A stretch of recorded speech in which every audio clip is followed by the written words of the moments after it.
오늘 우리가 나누고자 하는 말씀은 다니엘서 2장의 말씀입니다. 이 본문의 말씀을 좀 더 쉽게 이해하실 수 있도록 그 이해를 돕고자 하는 것은 이 노예로 잡혀온 사람이 어떻게 적국의 나라에서 총리가 될 수 있었을까? 이 노예로 잡혀온 사람이 어떻게 적국의 왕의 절대적인 총애를 받아서 엄청난 무한한 힘을 가지고 그 나라를 다스리는 총리가 될 수 있었을까 하는 것입니다. 이 말씀이 기록될 당시는 천문, 병법, 수학, 지리, 법전, 예지 능력 이런 보통 사람이 갖지 않는 이 지혜를 가진 사람들이 현자들이 나라를 다스렸던 그런 시대였기 때문에 그것이 가능하게 되어진 것입니다.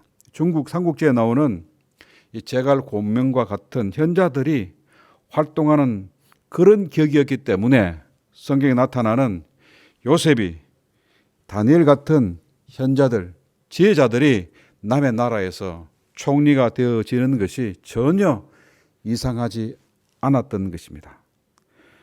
이 본문의 내용은 느부갓네살 왕의 꿈 해석을 통하여서 이 다니엘이 총리로 발탁되어지는 그런 장면입니다.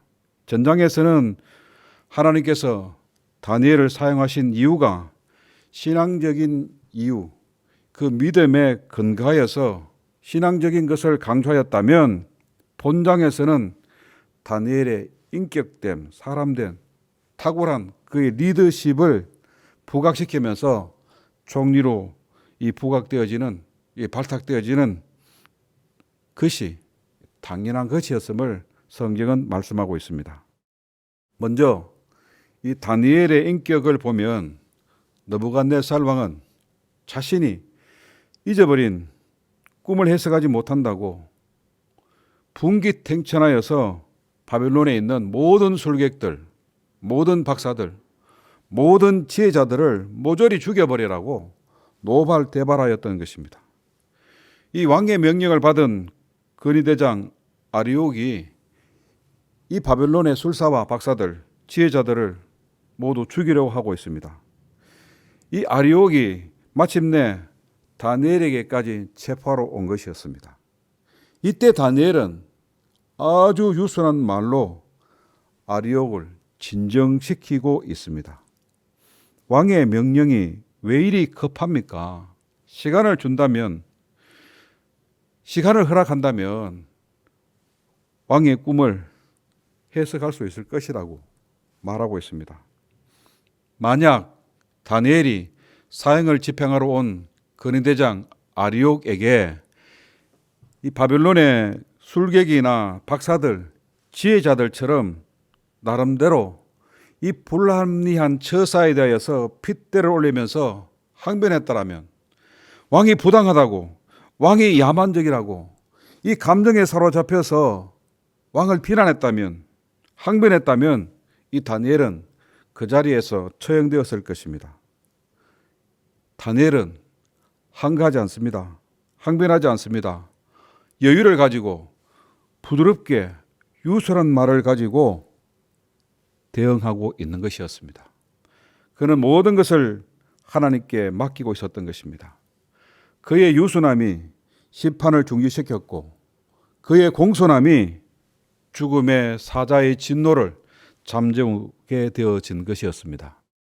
그리고 더 나아가서 이 다니엘은 근위대장 아리옥에게 간곡한 모습으로 간절히 부탁했던 것입니다. 바빌론의 술객들이나 지혜자들, 박사들을 죽이지 말아달라. 그 생명을 보호해달라는 것이었습니다. 아리옥이 다니엘의 인격, 신앙됨, 그 사람됨, 그 훌륭한 인격에 여러분 감동이 되어졌던 것입니다. 다니엘의 그 유순한 말에, 그 신앙됨에 있어서 이 아리옥이 감동이 되어졌고 결국 사형 집행을 멈추게 하게 되어진 것입니다. 여러분, 남을 살리는 것이, 원수를 살리는 것이 결국 나를 살리는 것이라는 사실을 간과해서는 안 되는 것입니다. 다니엘은 원수가 죽이면 먹이라고 하신 그 말씀을 실천한 위대한 믿음의 사람이었던 것입니다. 여러분, 바로 이 모습이, 이것이 기독교인 것입니다. 다니엘의 관심은 정적 제거에 있었던 것이 아니고 오직 하나님의 영광, 하나님이 영광 받으신 것에 대한 관심이 있었을 뿐인 것입니다. 그리고 다니엘은 문제를 혼자서 해결하려고 하지 않았던 것입니다. 문제가 발생되어지자 그는 친구들과 함께 상의를 하였던 것입니다. 그는 친구를 경쟁 상대로 보지 않았습니다. 그는 친구들을 자신의 조력자로, 협력자로, 도움을 주고 도움을 받는 그런 대상과 그런 상대로 다니엘이 보게 되어진 것입니다. 여러분, 신앙을 경쟁 상대로 삼을 때 정말 피곤하게 되어지는 것이고 하나님의 영광은 나타나지 않는 것입니다. 만약 다니엘과 그 친구들이 서로 경쟁하고 또 개인적인 야심에 불타서 서로 시기하고 미워했다면 모두가 그들은 느부갓네살 왕의 손에 의해서 죽임을 면하지 못했을 것입니다. 다니엘은 자신의 정체성을 망각하지 않았던 것입니다. 꿈을 해석하는 것이 자기가 하는 것이 아니라 하나님이 하시는 것임을 그는 분명히 하였던 것입니다. 그리고 꿈을 해석하고 난 다음에도 그 모든 공을 자신이 받는 것, 자신에게 돌리는 것이 아니라 하나님께 돌렸고 자신의 친구들에게 그 공을 돌려주었던 것입니다. 결과적으로 여러분, 다니엘의 공이 희석되거나 축소되지 않았던 것입니다. 오히려 느부갓네살 왕이 다니엘에게 절을 할 정도로 그의 공은 현저하게 되어졌던 것이고 그 공으로 그는 바로 이 바벨론의 총리가 될 수 있었던 것입니다. 다니엘은 문제를 기도로 풀고 있다는 사실에 우리는 주목해야 합니다. 고린도전서 2장 11절 말씀입니다. 사람의 사정을 사람 속에 있는 영 외에는 누가 알겠느냐고. 하나님도 마찬가지라고. 하나님 사정도 하나님 영 외에는 아무도 알지 못한다. 사도 바울의 관점입니다. 그래서 사도 바울은 모든 문제를 해결함에 있어서 기도 외에는 그 어떤 방법도 없다는 것입니다. 기도로만이 여러분 문제를 해결할 수 있다는 것이었던 것입니다. 기도하는 자만이, 두드리는 자만이 천국의 장롱을 열 수 있다는 것을 말씀하는 것입니다. 시편 18편 2절의 말씀에 보면 이렇게 되어져 있습니다. 여호와는 나의 반석이요 나의 요새시요 나를 건지는 사람이 하나님이시요 내가 피할 수 있는 유일한 거처요 바위요 방패요 나의 구원의 뿌리요 나의 산성입니다. 이렇게 되어져 있습니다. 이것은 성경 말씀을 시적으로 수사학적으로 표현한 것이 아니라 철저한 경험해서 기록한 말씀이라는 것입니다. 기도를 통해서 걱정을 들었고 기도를 통해서 문제를 해결했고 기도를 통해서 하나님의 도움을 경험한 사람의 신앙 고백이라는 것입니다. 오늘도 우리도 똑같은 문제를 안고 있습니다. 하나님께 나아가서 기도하면 나를 건져주시는 하나님의 은혜를 똑같이 경험하게 되어지는 것입니다. 구원의 바위 되시는, 산성 되시는, 뿔 되시는, 도움 되시는 그 하나님을 나도 똑같이 경험하게 되어진다는 것입니다. 저는 이것을 말씀의 현재화라고 하는 것입니다. 3,000년 전, 2,000년 전에 기록된 말씀들이 오늘 나의 삶의 현장 속에서 똑같이 그 말씀이 실천되어지고 그 말씀이 이루어지는 이것이 여러분 가능케 하는 것, 지금 현재도 기적으로 일어나고 있는 것, 이것은 바로 말씀의 현재화라는 것입니다. 이 사실을 믿을 수 있기 바랍니다. 다니엘은 혼자 기도하는 사람이 아니었습니다. 친구들과 함께 기도했던 것입니다. 그는 친구들보다 어떤 면에서는 월등한 사람이었지만 그러나 그는 친구들과 함께 기도하기를 원했던 것입니다. 사도 바울도 마찬가지였습니다. 자신의 문제에 대하여서 자기 친구들에게, 동료들에게 자신을 위해서 기도해 줄 것을 간곡히 부탁했던 것입니다. 예수님 어머니 마리아도 엘리사벳과 함께 같이 모여서 기도했습니다. 함께 기도할 때 인내를 이룰 수 있고, 함께 기도할 때만이 신비한 비밀을 경험하게 되어지고 하나님의 뜻을 알 수 있게 되어지는 것입니다. 마태복음 18장 19절 20절, 너희 중에 두 사람이라도 합심하여 무엇이든지 구하면 내 아버지께서 그를 위하여서 이루어 주시겠다고. 두세 사람이 내 이름으로 모인 곳에 나도 있겠다고 말씀하신 것입니다. 함께하는 기도가 능력이 있는 것입니다. 다니엘의 기도는 보상을 바라는 그런 기도가 아니라 전적으로 하나님의 자비, 하나님의 긍휼을 구하는 그런 기도였던 것입니다. 생명의 위협을 받고 있는 절박함을 안고 이 생명의 위협을 받고 있는 그 상황 속에서 다니엘은 하나님께 나아가서 간절하게 하나님의 자비, 하나님의 인내를 구하게 되어졌던 것입니다. 그리고 그는 곧 기도가 응답되어지자 하나님께 감사하면서 하나님께 찬양하면서 하나님께 영광을 돌렸습니다. 이게 다니엘의 참여의 내용인 것입니다. 이 세상에는 바벨론 왕의 잊어버린 그 꿈을 재생할 수 있는 사람은 한 사람도 아무도 없는 것입니다. 여러분, 남의 꿈을 듣고 해석하는 것도 어려운데 어떻게 남이 꾸고 잊어버린 꿈에 대하여서 재생시키고 그 꿈을 말하고 그 꿈을 해석할 수 있겠습니까? 이것은 불가항력인 것입니다. 바벨론의 술사들이 말한 것처럼 육체와 함께 살지 아니하는 신들 외에는 아무도 할 수 없는 일일 것입니다. 그런데 오늘 본문의 말씀은 하나님께서 그 꿈을 알게 하셨다는 사실입니다. 이는 무력으로 지금 바벨론이 유다를 점령하게 했고 무력으로 이 유다 거민들을 포로로 잡아서 자기 성 안에 가두어 둘 수 있었지만 바벨론의 그 왕의 영혼과 그 정신과 그 육체와 이 바벨론 그 땅을 하나님은 여전히 통치하시고 있고 하나님은 여전히 지배하고 있음을 보여주고 있는 것입니다. 역사의 주관자가 바벨론 왕이 아닌 하나님이라는 사실을 분명히 하고 있는 것입니다. 여러분, 세상 나라의 시작과 그 끝은 하나님이 정하신다는 것입니다.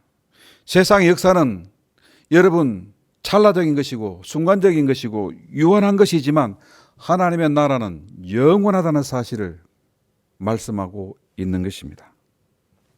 이 아침에 우리가 함께 생각하고자 하는 것은 일반적으로 우리가 꾸는 그 꿈을 가지고 신앙화한다든지 신학화해서는 안 된다는 것입니다. 꿈이란 우리가 잠자고 있는 동안에 일어나는 생각, 상상들이 보여지는 허상으로서 모종의 정신 상태나 활동을 나타내는 것인데 자신의 감정이나 정신 상태를 가지고 신앙화 또는 신학화하는 것은 아주 매우 위험하다는 것을 말씀하는 것입니다. 신명기 13장 1절에서 5절 말씀에 보면 꿈을 신앙화하는 것에 대하여서 매우 엄하게 경고하고 있습니다. 심지어 꿈꾸는 자의 말을 듣지도 말고 그 꿈꾸는 자들을 죽이라고까지 말씀하신 것입니다. 하나님의 말씀보다도 꿈이나 그 해석을 우위에 두어서는 안 된다는 강력한 경고의 말씀입니다. 성경에 나타난 꿈은 하나님의 계시로서 아주 특별하게 기록된 것입니다. 그런데 이 꿈마저도 하나님의 말씀을 전달하는 수단으로 사용하였을 뿐이라는 사실입니다. 우리가 꾸는 꿈을 절대적으로 신봉하거나 하나님 말씀보다도 더 우위에 두어서는 안 되는 것입니다. 꿈을 절대적인 것으로 신성히 여기는 것을 우리 신앙인들, 기독교인들은 삼가해야 합니다. 그러나 하나님께서 같은 꿈을 반복해서 여러 차례 꾸게 한다든지 아니면 같은 꿈을 여러 사람들에게 똑같이 여러 차례 반복해서 꾸게 한다든지 할 때는 목사님 찾아가셔서 상담해 보시는 것은 괜찮을 것 같습니다.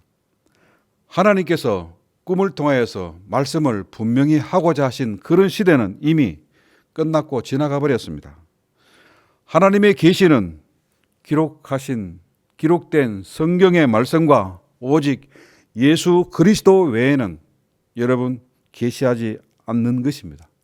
그래서 계시는 하나님의 말씀과 예수 그리스도 뿐인 것입니다. 사랑하는 가족 여러분, 오늘 하루도 하나님이 주신 지혜로 그리스도의 인격으로 승리하는 우리 가족 여러분 되시기를 소망합니다. 기도드립니다. 은혜로우신 아버지 하나님, 변함없는 한결같은 모습으로 우리를 사랑해 주심을 감사드립니다. 아버지 하나님, 우리는 기다리지 못하고 조급함으로 사사로운 감정에 매이거나 혈기 때문에 하나님의 영광을 훼손하고 그 크신 일을 거르칠 때 많았음을 고백합니다. 용서하여 주시옵소서. 남을 나보다 낮게 여기는 넉넉하고 후한 마음으로 형제를 대할 수 있는 그리스도의 마음을 주시옵소서. 편협된 이기심과 허영심에 매여서 소자를 실족하는 일이 없도록 하여 주시옵소서. 남을 미워하거나 시기하는 마음으로 우리 영혼이 병들지 않게 도와주시옵소서. 조바심으로 실족하지 않도록 하시고 상대적인 가치에 매여서 시험 들지 않도록 붙들어 주시옵소서.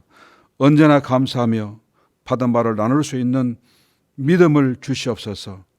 병상에서 신음하는 가족들을 기억하사 위로해 주시고 그 연약한 손을 붙들어 주시사 치료하시는 전능의 하나님을 만나게 하여 주시옵고 병마가 놓은 덫에서 풀어지는 자유함들을 주시옵소서. 어서속히 아버지 하나님, 이 연병의 권한을 소멸시켜 주시사 우리가 받은 사명 감당할 수 있도록 하여 주시옵고 원로 목사님과 연로하신 성도님들의 신원을 지켜주시고 이번 동계 수련회와 성경학교를 통하여서 자라나는 우리의 자녀들이 그리스도를 만나는 복된 시간 되게 하여 주시옵고 이들이 새 속에 물들지 않고 구별되어 하나님 나라를 위하여서 귀하게 서임받게 되어지는 은혜와 사명을 주시옵소서. 오늘 하루도 모든 성도님들을 눈동자같이 지켜주시고 주 동행하셔서 안전하게 하여 주시옵소서. 예수 그리스도 이름으로 기도드리옵나이다. 아멘. 하늘에 계신 우리 아버지, 아버지의 이름을 거룩하게 하시며 아버지의 나라가 오게 하시며 아버지의 뜻이 하늘에서와 같이 땅에서도 이루어지게 하소서. 오늘 우리에게 일용할 양식을 주시고 우리가 우리에게 잘못한 사람을 용서하여 준 것 같이 우리 죄를 용서하여 주시고 우리를 시험에 빠지지 않게 하시고 악에서 구하소서. 나라와 권능과 영광이 영원히 아버지의 것입니다. 아멘.